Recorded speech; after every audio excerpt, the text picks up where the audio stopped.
Fala galera, beleza? Seja muito bem-vindo à aula 2 do nosso módulo 7, Fórmulas e Valor Numérico de Expressões Algébricas. Enem do ano passado, eu tinha num determinado local um funcionário que ganhava R$1.000 por semana, era o gerente. Os outros funcionários desse local trabalhavam 2 vezes por semana e a cada dia que eles trabalhavam, eles ganhavam R$80. Chamando de X o total de funcionários dessa empresa, qual é a expressão que me determina a quantia Y semanal gasta por essa empresa para pagar os X funcionários? É isso mesmo, galera. Estou introduzindo a aula já com uma questão do Enem de 2019 para vocês perceberem que a importância principal é você passar no Enem. Claro que com todo o desenvolver da aula você vai entender, vai adquirir o conhecimento para nunca mais esquecer depois que você estudar e fixar, mas quero já te dizer, tá aí o próprio Enem cobrando de você aquilo que eu estou te ensinando agora. Por isso que matemática básica é muito importante. Ao mesmo tempo que ela te prepara para as outras questões do Enem, ela também te prepara a fazer as próprias questões de matemática básica do Enem. Então vamos lá. A quantidade Y paga por semana vai ser o seguinte: quantos funcionários que vão receber R$80 a cada vez que trabalhar? Vão ser todos os funcionários menos um. Por que menos um? Porque esse funcionário não recebe dessa forma, tá ok? E esses funcionários X menos 1 recebem quantos reais por semana? Peraí, se é R$80 por dia e eles vão 2 vezes na semana, então cada um deles recebe o quê? R$160 por semana, não é? É 80 vezes 2. Então, esses X menos 1 funcionários vão receber R$160 por semana. Mais o quê? Mais o cara que ganha R$1.000 por semana. O exclusivão ali. Essa é a expressão. Só que no Enem, nas alternativas, não tem essa resposta dessa forma. Por quê? Porque nós desenvolvemos o chuveirinho. Vamos desenvolver então para ver como é que fica. Fazendo a distributiva, 160 vezes x, a gente aprendeu na aula passada que vai ficar o quê? 160x. Não dá para fazer nada a não ser ocultar o sinal. 160 vezes menos 1 dá menos 160. O mais 1.000 a gente repete. 1.000 tira 160 porque são monômios semelhantes, então eu vou diminuir. O 160x eu repito, mais 1.000 menos 100 dá 900, 900 menos 60 dá 840. Essa é a expressão que está lá nas alternativas. Eu não lembro qual que é o gabarito, não. Agora, o que nós temos aqui? Nós temos uma expressão algébrica. Só que essa expressão algébrica, 160x mais 840, deram um nome para ela. Essa expressão se chama y. Então ela se torna uma fórmula. Mais especificamente, você vai aprender depois que isso se chama função. O y está em função de x aqui. Mas vamos tratar ela como fórmula. Essa daqui é a fórmula que me dá a quantidade que eu tenho que pagar para os meus funcionários semanalmente, uma vez que eu tenho o número de funcionários da minha empresa. Vamos ver outro exemplo da importância das fórmulas. Primeiro termo dessa sequência, que eu estou chamando de A1, é 1, o segundo é 3, o terceiro é 6, o quarto é 10, o quinto é 15. Já deu para perceber que a diferença entre os termos está aumentando de uma em uma unidade, não tá? A diferença aqui é 2, a diferença aqui é 3, a diferença aqui é 4, a diferença aqui é 5, o próximo a diferença seria 6, que daria 21, o próximo a diferença seria 7, que daria 28, o próximo a diferença seria 8, que dá 36, e assim por diante. Saber os primeiros números dessa sequência é fácil, mas como é que eu faço para descobrir o 100º termo dessa sequência? Essa sequência é chamada de sequência dos números triangulares, porque perceba bem, da forma que eu escrevo a quantidade de cada um desses termos com pontinhos, dá para fazer triângulos, não é? Aqui é o único lugar que não dá para aparecer um triângulo, mas não tem problema. Triângulo, triângulo, triângulo, triângulo, e um triângulo e triângulos com características muito importantes. Aqui eu tenho um pontinho, aqui eu tenho 3? Não. Tem, mas não observe assim. Observe assim, ó. Você tem 2 mais 1 pontinhos. Opa, legal. E aqui, você tem 6? Não, você tem 3, mais 2, mais 1. 3, mais 2, mais 1. E aqui, você tem 10? Não, não olha assim. Você tem 4, mais 3, mais 2, mais 1. Por último, você tem 5, mais 4, mais 3, mais 2, mais 1. O que isso está indicando, professor? Uai, no primeiro termo eu tenho um pontinho. No segundo termo eu tenho 2 mais um pontinho.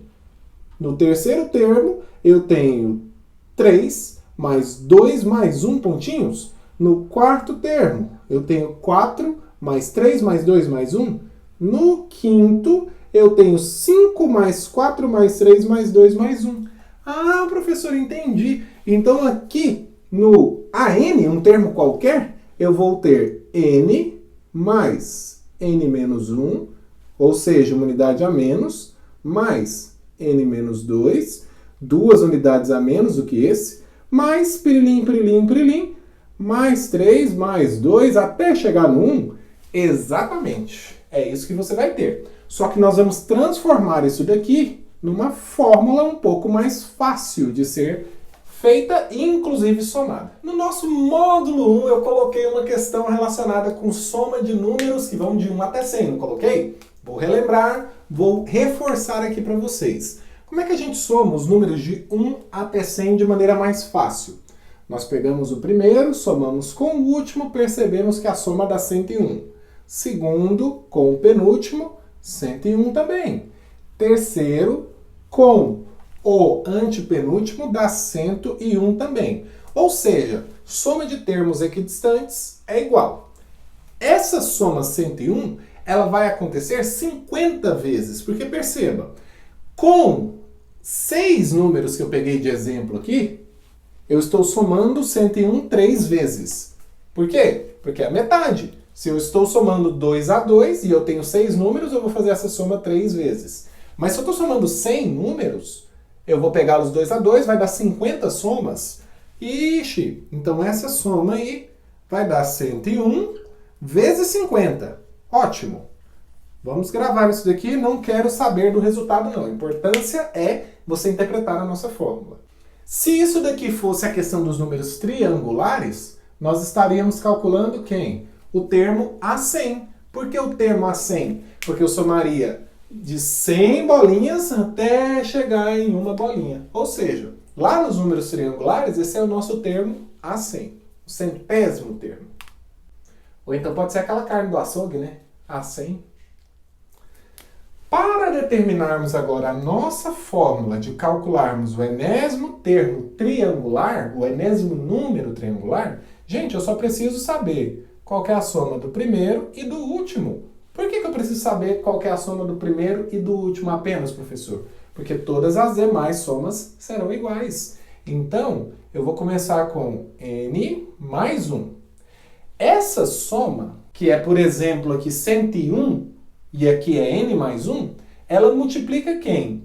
Ela multiplica a metade do número de termos. Ah, que difícil, hein, professor? De 1 até n, nós temos n termos. Ah, então vou multiplicar pela metade do número de termos. Metade de n, n sobre 2. Está aqui a nossa fórmula para encontrarmos números o quê? Triangulares. Ah, que legal, professor. Quer dizer, então, que se eu quiser descobrir o duocentésimo termo triangular, o termo 200, na posição 200, é só trocar o n por 200? Sim. Vai ser 201 vezes 100. Acabou. Outra fórmula muito importante, mas eu vou usar agora para explicar valor numérico de uma expressão algébrica. Nós temos uma expressão aqui, P sobre H ao quadrado. Mas essa expressão tem um nome, IMC, Índice de Massa Corporal. O que significa essa expressão? É o peso dividido pela altura ao quadrado, que vai me dizer se eu estou acima do peso, no peso ou abaixo do peso. O peso tem que estar em quilograma e a altura tem que estar em metros. Um detalhe importante é que peso aqui, pessoal, é fisicamente incorreto falar peso do jeito que a gente fala, tá ok? A gente fala a quantidade de massa que a gente tem. Peso está relacionado com a gravidade, que exerce força sobre as massas. Então, peso e massa são grandezas diferentes, principalmente na física. É porque culturalmente a gente já está expressando isso daqui como peso, tá ok? Mas o correto seria falar quantidade de massa. Beleza então, professor. Eu tenho a fórmula, eu tenho a expressão chamada IMC. O que é valor numérico? Está no próprio nome. É trocar as variáveis por números. No caso, eu vou calcular o meu IMC. Vamos lá então. O meu peso está, pelo menos da última vez, de 86 quilogramas. A minha altura é 1,81 metros. Vou fazer na calculadora para facilitar o nosso processo. Vou trocar o P por 86, porque já está em quilogramas. Vou trocar a altura por 1,81. Substituir as variáveis por números, o resultado dessa expressão é exatamente o valor numérico dela para P igual a 86 e H igual a 1,81. E eu descobri que eu estou com obesidade leve. Galera, então 26,25 é o valor numérico dessa expressão quando P é igual a 86 e quando H é igual a 1,81. Valor numérico é isso. É você calcular o valor da expressão trocando as variáveis. Por quê? Por números, por valores numéricos. Nesse contexto aqui, por exemplo, tenho esse valor. Mas essa fórmula vale para todos vocês. Você pode, inclusive, calcular o seu índice de massa corporal, pesquisa na internet a tabela para saber se está acima ou abaixo do peso. Pronto, ela vai funcionar para você também. Está aí mais uma importância das fórmulas na nossa vida. Agora, muito mais do que saber fórmulas, é você ter a interpretação dessa fórmula, para você nunca mais esquecer. Por exemplo, a velocidade média de um corpo é a distância que esse corpo percorre dividido pelo tempo que esse corpo gasta para percorrer essa distância. Ah, então relaciona distância e tempo. Distância dividido pelo tempo.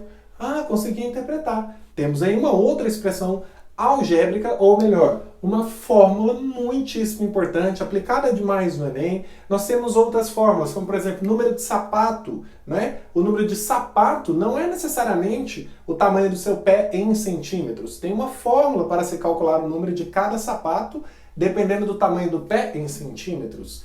Tem a fórmula da escala, tem a fórmula da densidade demográfica, tem a fórmula de Bhaskara. Todas essas fórmulas estão pré-estabelecidas para agilizar processos, para facilitar processos e não para dificultar como a maioria de nós pensamos. As fórmulas estão para facilitar os processos quando a gente substitui as variáveis pelos seus devidos valores. Uma coisa é fazer isso fora de contexto, outra coisa é fazer isso dentro de contexto. Eu fiz dois exemplos para vocês dentro de contextos que a gente realmente aplica na vida. Se você for numa nutricionista, ela vai calcular utilizando essa fórmula. Já está lá na tabelinha dela, do Excel tudo programado. Ela só vai colocar o seu peso, a sua altura, pôs Enter, acabou. Está lá o seu IMC para saber se você está acima, abaixo, no peso, está normal. Pronto, está na prática. Mas é lógico que nós temos que focar também não somente a prática, mas a teoria, né, que também é cobrada no Enem. Então pesquise as fórmulas que são mais importantes, tenham elas em mente para você saber interpretar essa fórmula e estar bem preparado para qualquer exame que você for fazer na vida, seja o Enem ou seja o concurso. Nas nossas listas de exercícios vamos trabalhar mais fórmulas, mas nós ficamos por aqui então. Espero que você tenha gostado dessa aula, espero ver você na nossa próxima.